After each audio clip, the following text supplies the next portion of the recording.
Hi, welcome back to Wild Speculations. Again, having technical issues, apparently. We're on the internet, I think. Welcome back to Wild Speculations. I'm Daniel. I'm Scott. Talking about Critical Role Campaign 2, Episode 104, The Ruined Sliver. And this is a rough one to get through. Yeah, it was. But I appreciated it more on my second watch, my second full watch. Okay. And I have to give him kudos off the bat because I have a feeling we're probably going to do some mild complaining in this episode. So I want to get some kudos. Yeah, out I front. don't know. I don't have a lot of big complaints, really. I have more nitpicks, but it just, we had discussed this earlier, and I said it when we thought we were on the air before we were actually on the air. This was felt like more of a filler episode than any episode of Critical Role that's been on. Yeah. Every show has the filler episode where, not much, it's just stuff happens, but not really. Yeah. And, and I made the joke, that my couple weeks ago, my one episode worth of speculation turned out to be 2 full episodes. Yeah, going into 3. Yeah. Because who knows what they're going to do next week, So this week. But my kudos I have to get off is they didn't fall into the trap of a bunch of them chasing after Caduceus. yeah, just a third of them. Yeah, but I mean, I was expecting all of them to go. Yeah, well, I mean, right off the bat, Ford and I had put in my initial notes that my phone deleted that, Ford. It reminded me of the scene in the sewers that I keep going back to when I say Ford's not good. Where he's just like, fine, do whatever you want. I'm not taking part. I'll just be over here. They didn't do what he wanted them to do. And so he's like, I'm not doing anything to save Caduceus. You guys do it all. You don't want to talk about it? I'm done. Yeah. Which was not a paladin thing, which was not a good, Now see, Marisha has been getting a lot of shit. She got a lot of shit in the chat on Thursday and on Twitter and in Facebook. I got involved in some of it to defend her. Okay. Yeah, and really, the shit should have started on Travis. Yeah, Travis. Right there. No offense. Happy belated birthday. I love you, Travis. But and we say he's our avatar at the table of most of them. Yes. Most nights. But I'm not steam powering the train anymore. But I'm not off the train that Ford is evil. Fair. The thing that I was kind of sad about in the discussion of the text thread and him being butthurt that they, from his point of view, they abandoned the text thread plan, which sounded like it wasn't a full plan. They got to a point where they're like, okay, we can discuss the rest on stream. And then Matt basically put a virtual timer on what they're doing. Here's the thing with that scene.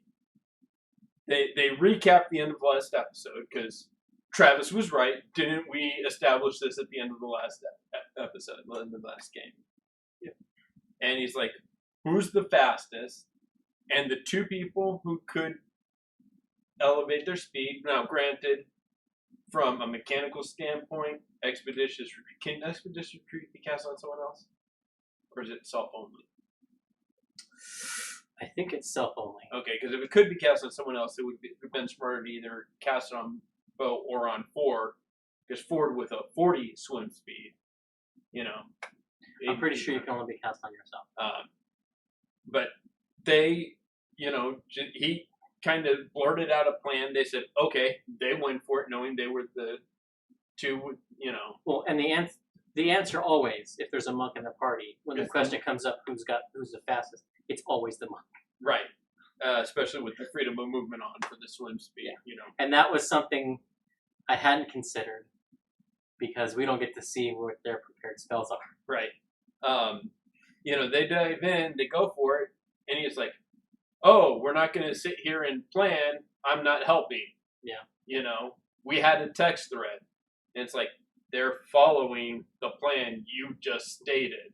Yeah. Why are you? Well, and Laura you know, even got into it with them. She's like, "Well, that's what we're doing. The two fastest are going. Yeah. Yeah, but you're the only one. Yeah, everyone said I should stay back, and that's what I'm doing." Yeah. So, you know, just it just reminded me of the scene in the sewers where they're like, "We're gonna kill him. We shouldn't." He says, "We shouldn't kill him." They're like, "Maybe we should." He's like, "I'm out of it. I don't care what you guys do, right or wrong. I'm not gonna, you know, I'm just gonna come over here because my plan isn't being listened to."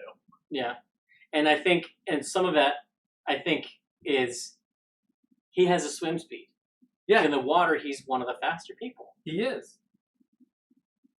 And I think he was expecting to be tapped to go on the mission. And when he wasn't, and the wizard went, I think that's where he got a little upset. But at the same time, what comes later in the scene, I don't know, I think in a lot of ways, Travis checked out. Yeah. He did, at least, you know, for that first part. Yeah. You know, but then they go to save Caduceus. They use up a bunch of resources. Now, granted, you did point out the key points come back on a short rest, which true, but she still spent half her key points doing that. You know, twice with Step of the Wind. She mentioned patient defense. She did 2 stunning blows. She, you know. Yeah, well, it was her Steps of the Wind and the 3 or 4 stunning strikes. Right. Yeah. And then you got freedom of movement, you got expeditious retreat, you've got the cat's paw, and then you've got the restoration that Velia, I mean, granted she's not a PC, but she's, you know, that's 4 spells. Yeah. Thrown out the window too for the day. Yeah. Whereas if now in Travis's favor, if he had gone and cast a spell, it would have come back on the short rest with the key points. Well, he was out. So well, no, he had probably. I think he had 1 5th level spell slot left, and like 2 1st level spell slots. Right, but the 5th level, if he had used it, if he had something that he could have used, would have come back. Well, the thing is, like, not to Monday morning quarterback it, but Travis had everything he needed to get him out of there in the last episode because he has Thunderstep. Yeah. He already had him. He doesn't need to bother swimming. He can just and teleport. Yeah. See, exactly. But regardless, they waste the resources because, you know, PvP is the... Yeah, well, and...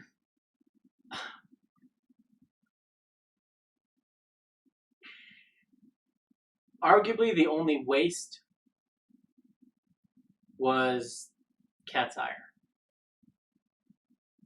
Because Bo had Caduceus. He wasn't gonna be going anywhere. Yeah. The stunning strike solved that issue. Like the 2 things that solved the Caduceus problem going down that tunnel was freedom of movement and stunning strike. Yeah. One interesting thing that we don't have an answer to, but in Matt's narration we have a clue to, is whether or not taking damage breaks the charm. And Matt seemed to indicate in his narration of Caduceus's continuing struggle against that paw that it does not. Right. What broke the charm was getting him out of the tunnel. So I don't know if that's relevant for when they go to confront him.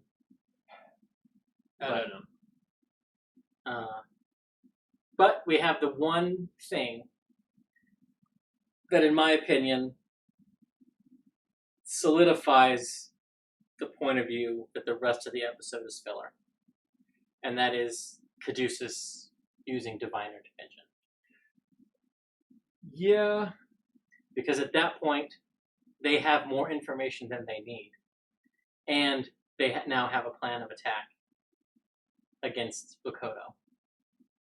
Right. Because before that, even if they had gone to and the speaking with the Wraith and the ghosts had gone well, and they had negotiated the alliance that Matt had put there for them, Sam's right, they wouldn't have been much help.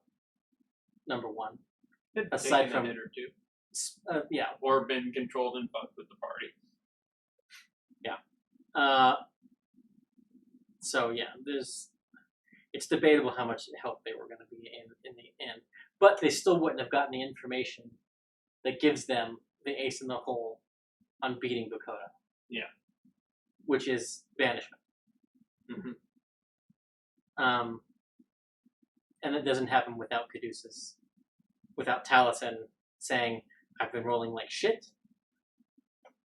Fuck it. Here's what I want to know. And to your point about Ford being evil, what does he want Caduceus to use his powers for? Is Uk'otoa coming after me? Yeah. That doesn't matter. Is basically what he said. Yeah. Let's deal with what's in front of us right now. That's... Yeah. I mean, you could argue that's more neutral and self-preservation than evil, but yeah.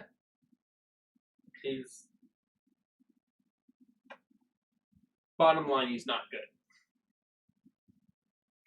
He will not... I don't feel at this point I can be convinced that Ford is good. Yeah. On the nobody needs Ford train, we have Vet. You guys, one of you can make it with advantage, or you can both hit him. Yeah, I'm good. So good. So good. But why, like... To be fair, that's been Sam since the beginning. Yeah. But, in preparing my notes and just seeing everything, it just stood out to me in that moment. It was hilarious, and, yeah, it was great. Yeah. But especially when you compare it to what comes after, which is, how do we get out? Yep. And Jester says, well, I can control water, but I want my spell slots so that I can cast Hero's Feast. Yeah. And, which, by the way, if she had done Hero's Feast on that rest, maybe Yasha and Caduceus don't get possessed. And maybe Yasha and Caleb don't fail the fear saves. Yeah. But it's neither here nor there. Maybe it was better that they waited. It depends on how long it takes them to get to the fight. Yeah. But Travis basically lets Laura use a spell slot that she wants, and that is arguably more helpful on the travel to and or from where they're going, because he doesn't bother to use the ability. He 2/3 unlocked a demon thing to get. Yeah. Which is why I want, the text thread, to me, it sounded like they didn't have a plan, and part of the reason they didn't have a full plan is because they don't remember their character sheets well enough, or they don't have access if they're not at the studio, which doesn't make any sense to me. But Well, I don't know that they don't have access. I know that. Well, I know they've mentioned that the tablets that they use, they keep there at the yes, studio. yes, The tablets they use on stream. yeah. But that might be a company email and a company account that they can't access. Yeah. or they could. It's just Which would make sense because they probably get that account as part of their sponsorship. Yeah. So, yeah, that's. And worst case scenario, they can look up their stats on crit roll stats. Yeah. From anywhere. But yeah, Ford just sits back and lets her use the spell slot. Mm-hmm. Now they do go check out Eden's Horizon. Yes. Nothing of value, And Sam plays around with the letters and 9 heroes with a Z. With an extra D.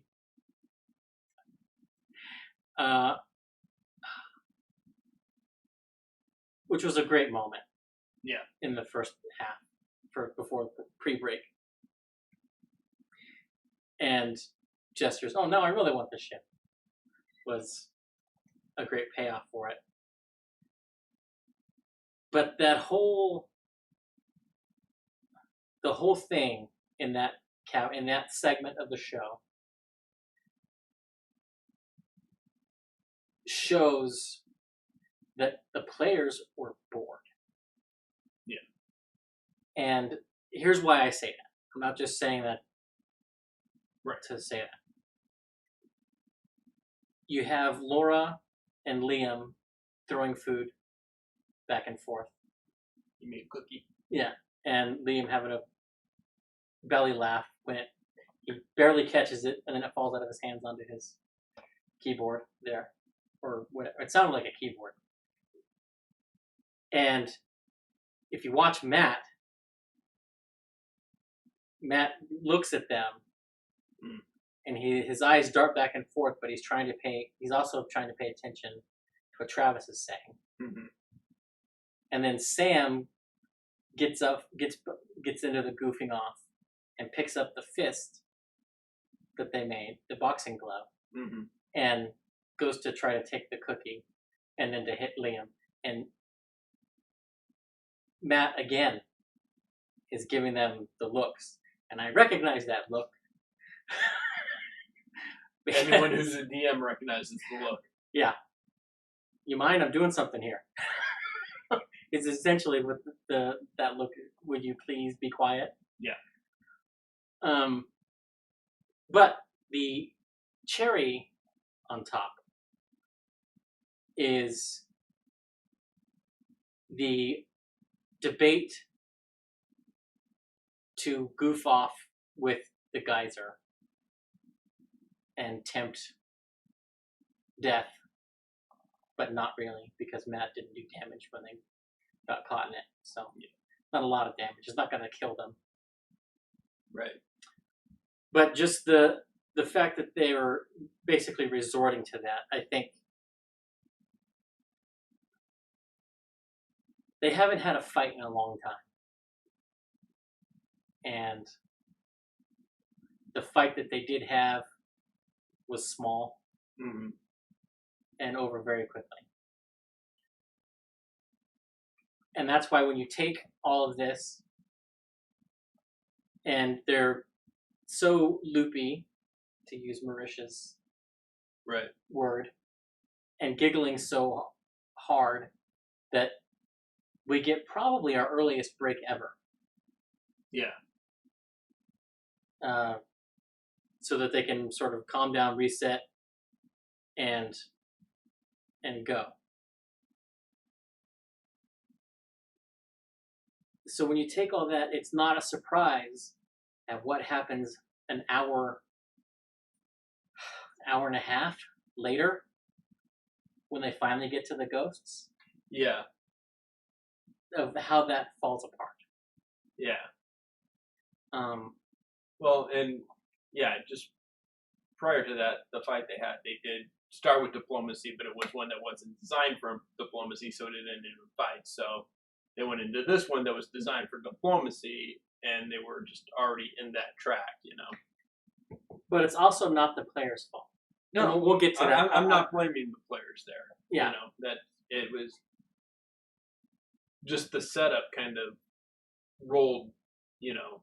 Very similarly. I'm not blaming either the players or the DM. I'm just saying the circumstances. Well, and on Twitter, Matt said, you know, I designed one encounter where diplomacy wasn't an option, and then I presented this one in a very, very similar fashion where diplomacy was the preferred option. See, and that's what I'm getting at Yeah. there. So basically, what he said, I didn't read that, but yeah, you know. But yeah, I mean, so even before the break, Caduceus says the time for talking is over. Yeah. And he said it to Ford. And Ford's like, well, I mean, is it ever over? Was basically his weak, quiet comeback. Yeah.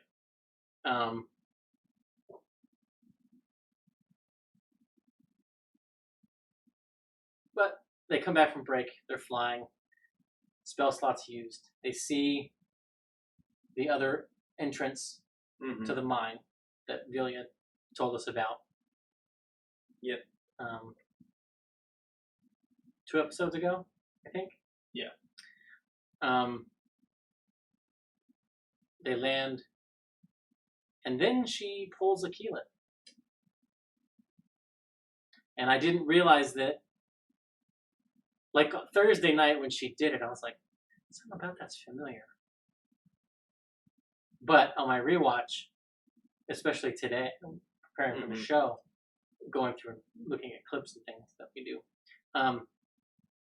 I realized Keyleth did the same thing. About the gust to keep the insects away. Which is basically the benefit of the Arashari background. Yeah. Yeah. So I like the little touch. And yeah, I don't know. It was just sort of a neat little small campaign 1 homage that sort of got blown by, and which I argue might be the best kind. Yeah. But further proof, Pass Without a Trace, arguably the best second level spell in the game. Yeah, it's a good one. And once again, Jester using her resources to help the group. Blesses Ford.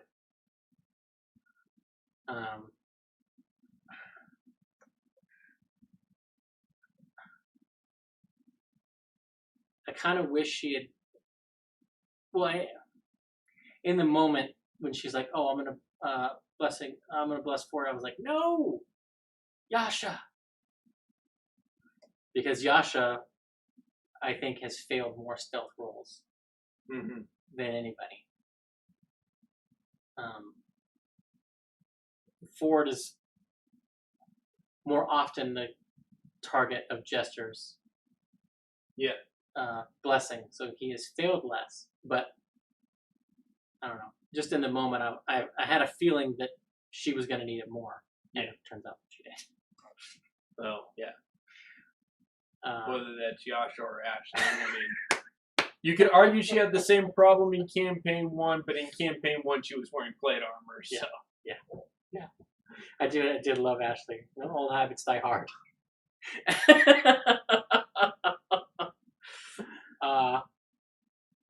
Yeah. But they get to the ruins and they hear whispers. The ghost whispers are threatening. The wraith's whispers are expositional.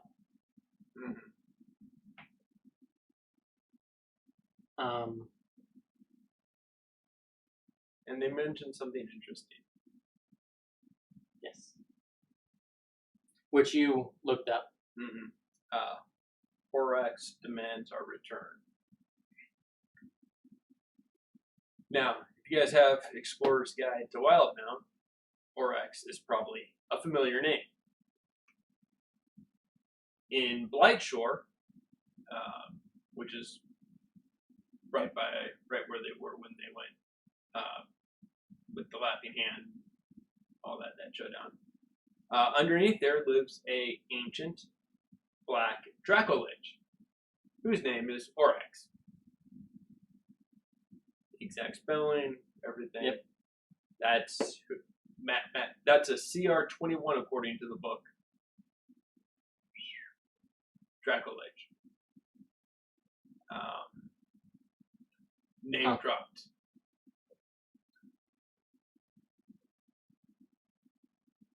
And see, I had been thinking about, because Matt described it as something from the ruins looked like the Ghostlands. Mm-hmm. And I took that literally, rather than just the architecture is Jorhassian.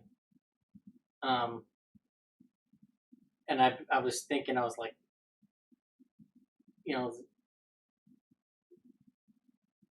what infernal protections might there have been around Rosanna as part of the calamity? Yeah. And this guy is one of 12.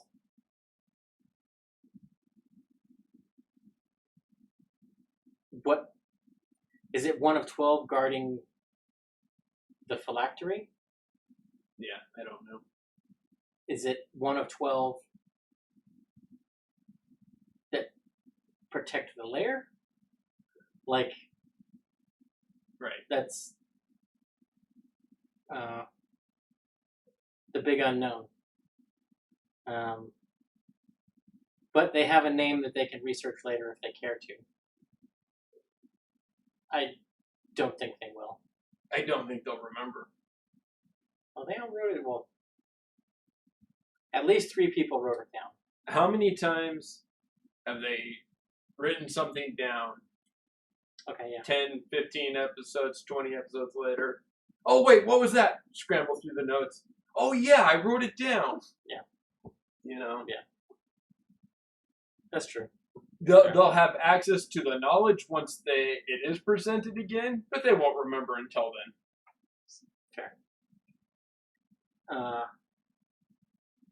Which is why note taking is important, and I say that as someone who doesn't take the best notes. I've never been a note person, whether it be in D&D or in school or anything. It's hard for me to do notes.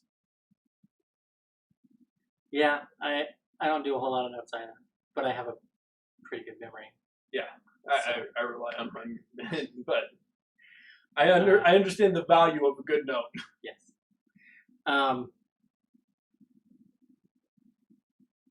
But Jester attempts to talk to the Wraith in Infernal. And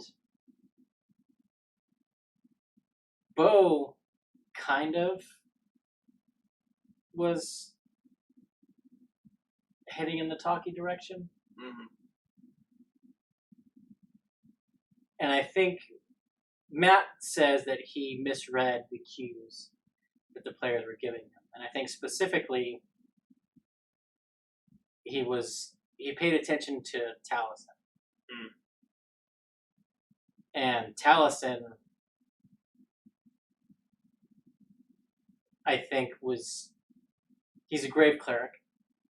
So off the bat, undead. He's not down for that. Yep. So he's already on edge and ready to destroy, turn, and right. He's ready to throw down. And I think he just misread whatever Marisha was saying, and what Laura said just went away. Mm-hmm. because he didn't even engage. Well, no. He said she offered that they could probably take them home. Yeah. And the guy was like, home. And then Matt said, I would like everybody to roll initiative. And in the moment, I thought that offering to take them home would be the trigger for like an attack. Mm-hmm. Because maybe that offer is, we're going to send you to hell, basically. Yeah. Home is not where they want to go. Right. It wasn't until after and there was... Well, to be fair, everyone agreed it was the right course of action until Mila mentioned she wanted to talk to them, and then they all backtracked. Yeah. And I also, like...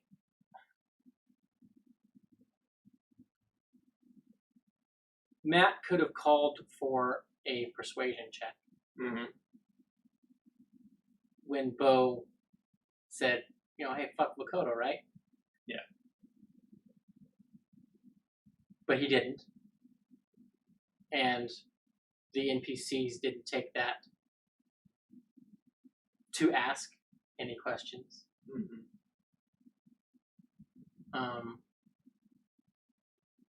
And maybe Matt was planning on he'll get away, hide, and speak from cover. Right. Which is a great way for your bad guys to monologue, by the way.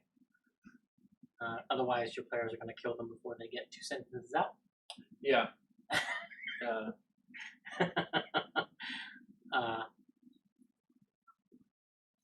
Snoop Diaz is watching his face with that comment. He knows better than any of us not to. Yes.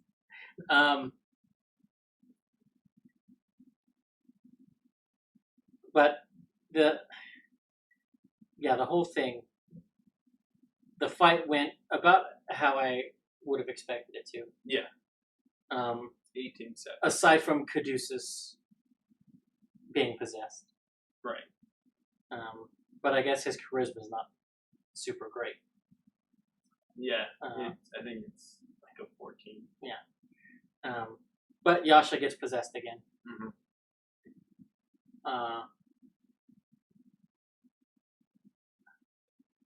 Which I wonder if that is a conversation that gets had at the beginning of next episode as part of the Heroes Feast. Maybe. Or as part of the planning. Because I think unless they use a spell on Yasha, specifically protection from evil and good,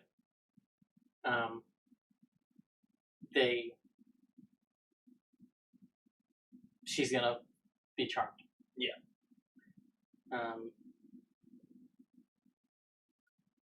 You know what? That's a good question. Based on the dialogue that Matt gave us, no, I don't think they knew about Makoto. I think they knew they were not where they were supposed to be.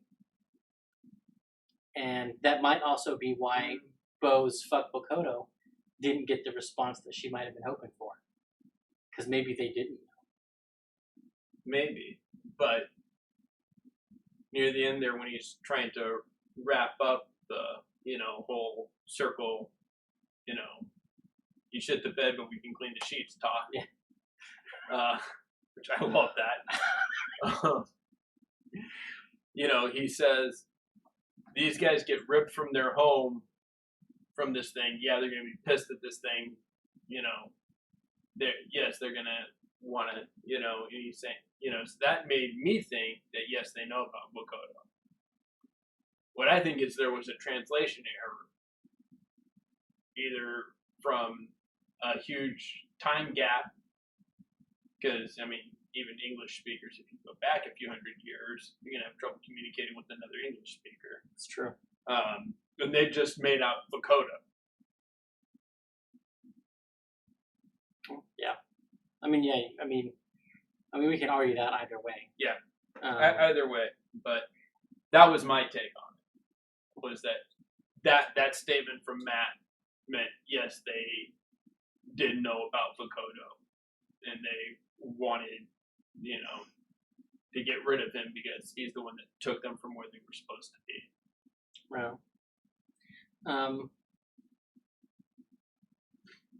We also, in my mind, we got confirmation that Bernato's Voltaic Bolt is a bonus action cantrip. I believe so, yeah. So I was happy about that. Yeah.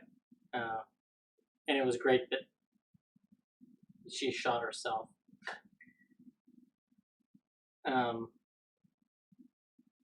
So yeah, that was. And then in the span of, a minute, comes up with 2 different cover stories. Yeah. Oh, there was a pebble in it. I got it out. It's fine now. That's why I was shooting. I think that was. Oh, I was just firing warning shots. Well, I think that in Sam's mind was probably the truth. Was probably what made it misfire. Right. I think he's trying to do that narratively. But the second one was hilarious. And the thing, and like, what makes it funny is the passive insight of everyone at the table. Yasha believes her. Yeah. So, but we didn't get into that. So, yeah, and that wasn't really talked about. But yeah.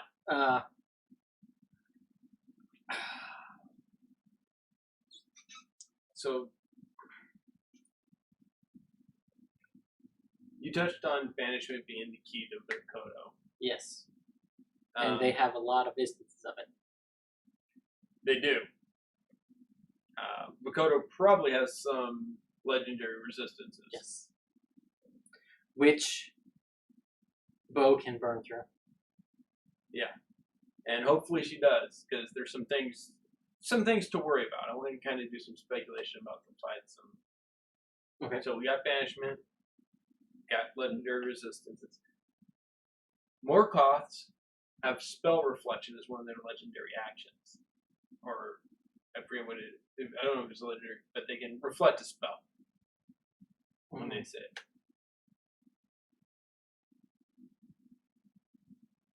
Disintegration averages 75 damage. Caleb could get really hurt in this fight if he doesn't time that spell right. Yeah. Because it's probably going to be used in the fight.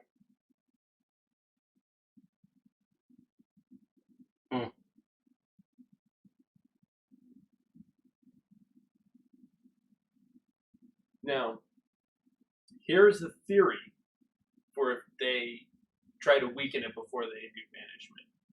Okay? Cad and Ford. So, Caduceus uses his channel divinity to give it the vulnerability to the next attack. Now, Ford, using Star Razor, casts Eldritch Smite.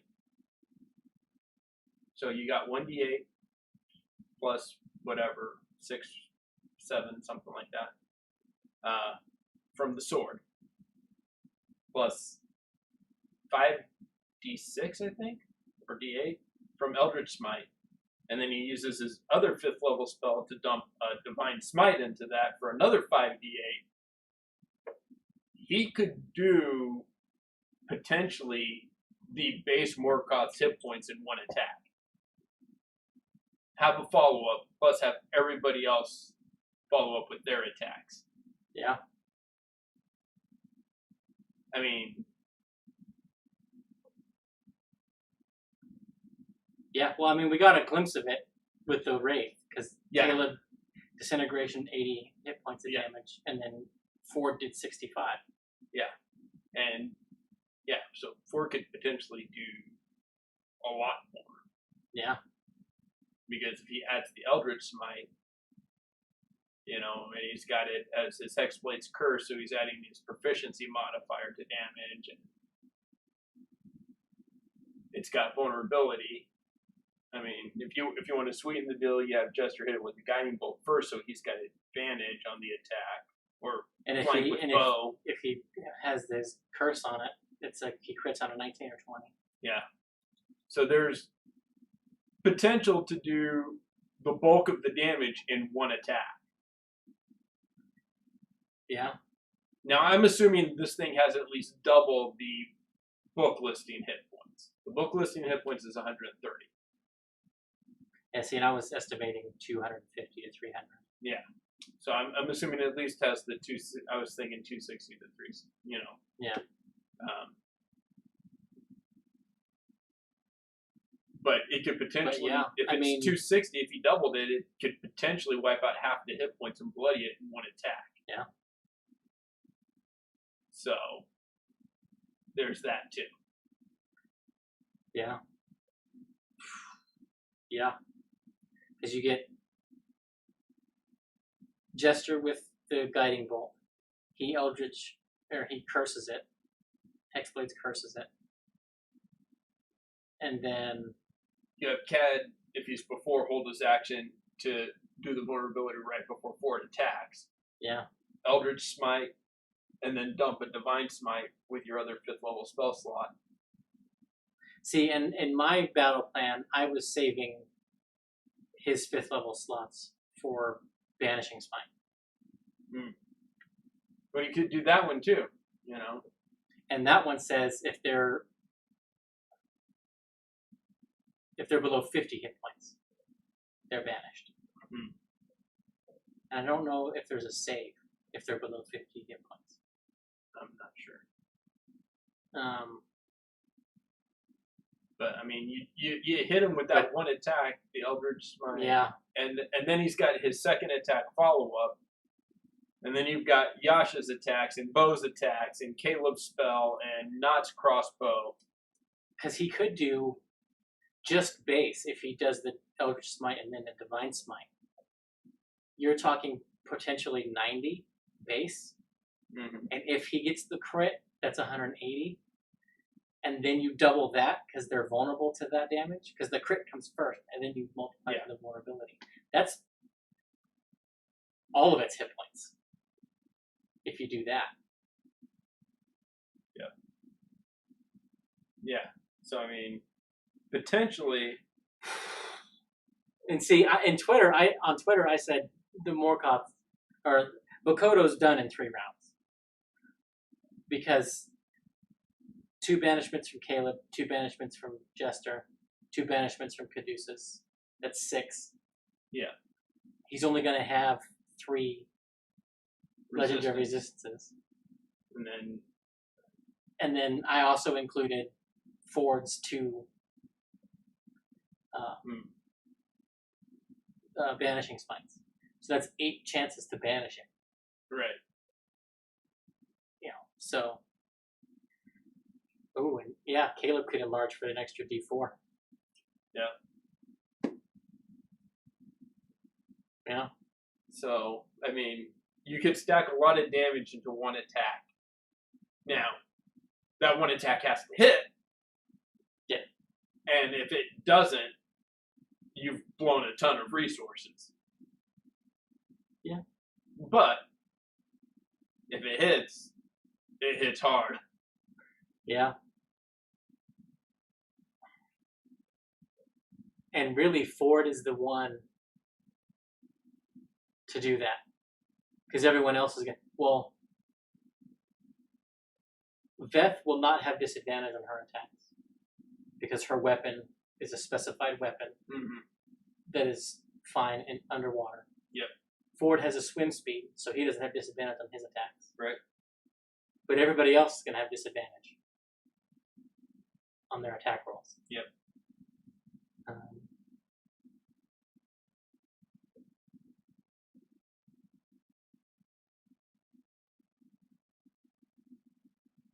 Yeah. And Caduceus can do Bless to ensure. Yeah, to add the D4 to the hit. Although I think he was thinking about doing Bane. Because that will help ensure it fails the banishment. Yeah. And I think if that's what they they do, if he flanks with Yasha or Bo, Chester can do the Bless. Because she could do the Bless on board and still crack open a few hit points with a spectral or spiritual weapon. Yeah, but she can't do that in the same round, though. That's true.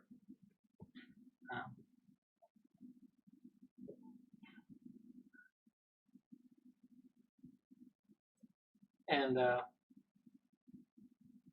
yeah, the spell reflection. It's a good point. In theory, it is controlled by the person who cast the spell. So all they would have to do is stop concentrating and they're back. Because they are from this plane, so when the spell ends, they return to their plane of origin.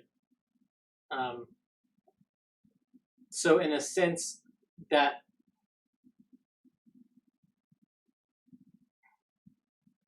in some ways, that would help them if he did that. Because they can't stop concentrating until, well, in theory, you can argue you can stop concentrating at any point. But if they don't stop concentrating, they will be immune from any layer actions. Yeah. While they are banished. And if it's Jester that's banished, and say she's been hurt, she can cast healing spells on herself while she's banished. It's a lot of bonus actions. You don't think she's going to prepare cure wounds for this one? Is she? Yeah. Have you met Miss Lavore? I think every time they've gone into a big fight, that's true. She's had cure wounds. When they're just traveling or whatever, she will begrudgingly prepare healing word, and only because it's a bonus action, she can still, Sacred Flame or her other cantrips in the same turn that she does. The tricky thing is, like, if Caduceus casts Bane, he will not be casting banishment. He will be saving his until everyone else has done theirs. Right. And I think Laura's idea going into this is first 2 rounds, blow everything below 5th level, doing damage or buffing, or in the case of Batting Bolt, both. Yeah. And do everything she can to use the legendary resistances. And Bo can be a big help in that with Stunning Strike, because she can do it so many times. Yeah. And I imagine, because if she dumps a Stunning Strike with every punch that she does, she will be out of key points in 2 turns. Or basically out of key points in 2 turns. Because if she does flurry of blows, 5 per turn. Yeah. So it's 5, 10, turn 2. She's only got 2 left. Yeah. So, but that's a lot of rolling that Matt's going to have to do. And if he fails one of them, he is going to use a legendary resistance to not be stunned. And if she can do that, out of 8 strikes, there's a potential he fails twice. That's 2 of the 3. Yeah. So, yeah, but I don't know. If I was running Makoto, I would seriously consider letting him be stunned for one round and not be shunted off to another dimension.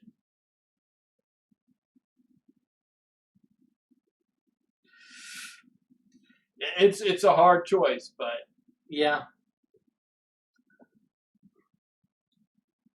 But Vokodo doesn't know that they can do that. yeah. I mean, the nice thing about it is he gets to roll first and then decide whether or not to use slow resistance. Yeah. That's So if his dice are hot and he's making all of them, he doesn't have to waste the resistance. Right. I just had a thought. Okay. Yasha currently is using Magician's Judge. What happens if on her first strike on Vokodo, she uses the ability of Magician's Judge to cast Dispel Magic? Does that make him a regular Morcom? Yeah. In which case, that makes the Melora combo even deadlier. Yeah. Yeah. Yeah.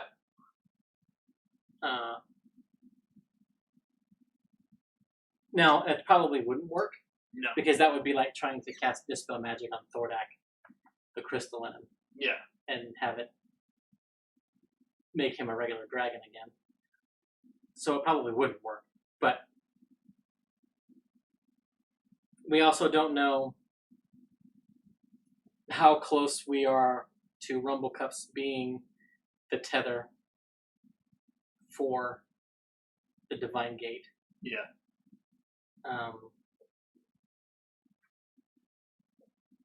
And whether or not we will get that information, I don't know.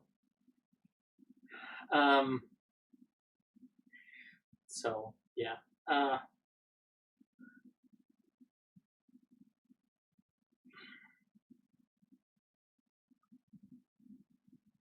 Do we want to talk about MVP? We can. Because I have two.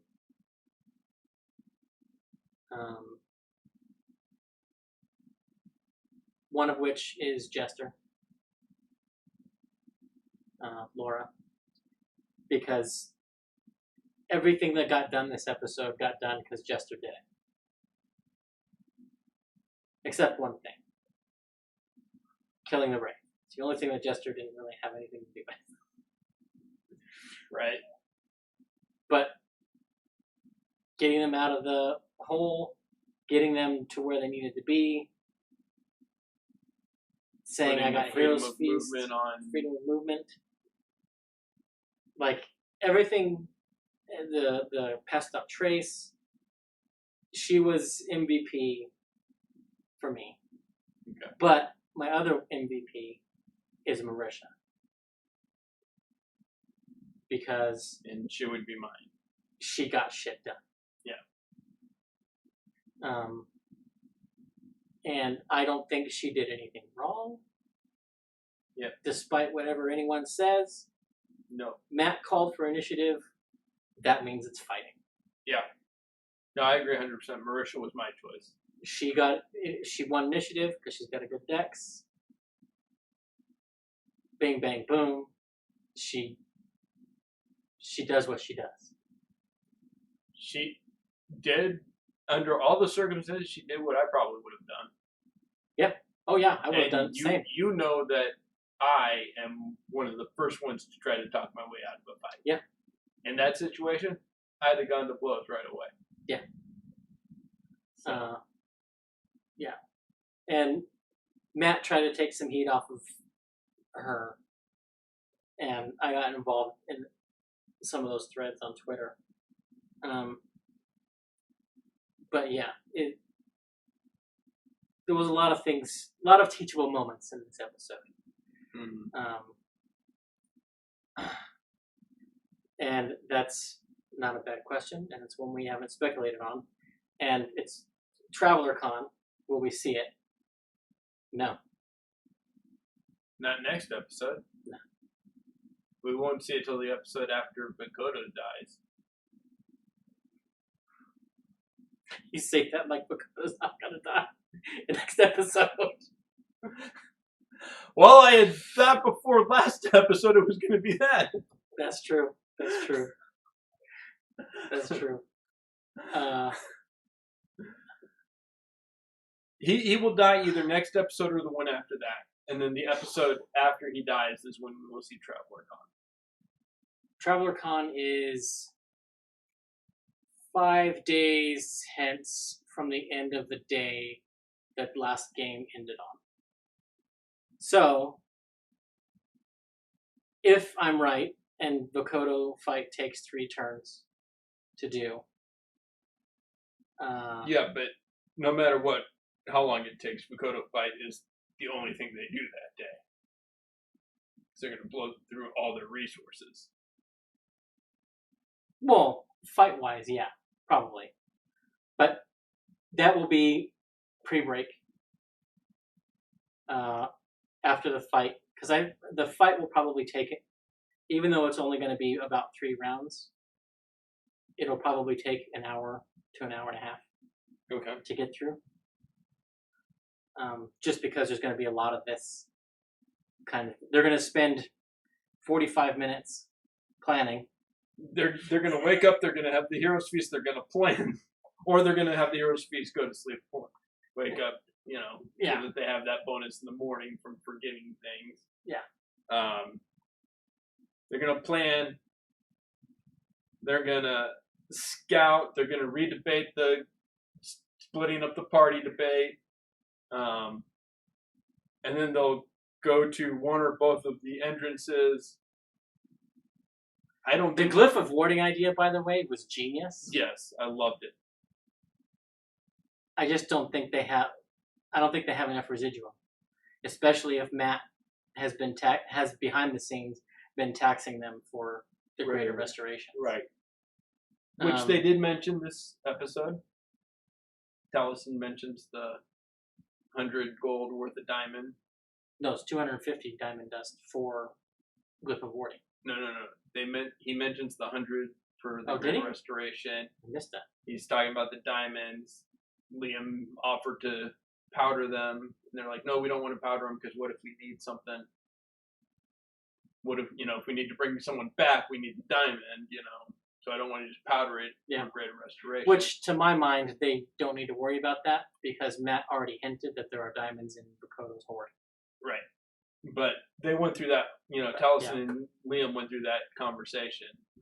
So we'll see. I think what happened is getting back into it after the hiatus kind of reset things to where, and I think probably what happened is behind the scenes they were taxed for the greater restorations, whether it was actually you did it anyway, so subtract gold at least, to cover it. Moving forward, let's talk about this, and then they brought it up, and so just like last time, nothing happened. Like I said last episode, greater restoration does not have a component cost. It does. It's just an after the fact component cost. No, it does not have a component cost.